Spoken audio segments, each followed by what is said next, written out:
Late one night, as young Sarah lay in bed, she heard a strange noise outside her window. It wasn't the usual sound of wind or the distant hum of the city. It was more like footsteps. Curious, Sarah tiptoed to the window, peeking through the curtains. To her surprise, there stood a tiny figure, no taller than her knee, dressed in a cloak that shimmered in the moonlight.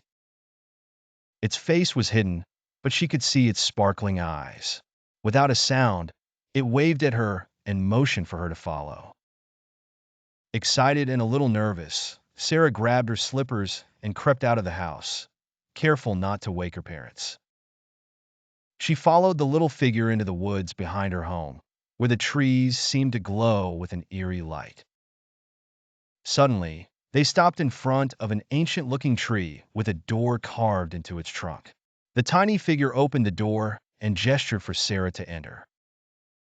Inside was a magical world, full of glowing flowers, flying creatures, and rivers that shimmered like liquid silver. The little figure removed its hood to reveal a mischievous grin. It was a fairy. "You've been chosen," the fairy said. "Tonight, you'll help us save our world." And just like that, Sarah was swept into an adventure she would never forget, battling shadowy creatures, solving riddles, and making new magical friends. By morning, she was back in her bed, wondering if it had all been a dream. But when she looked on her pillow, there was a glowing flower, just like the ones in the fairy world.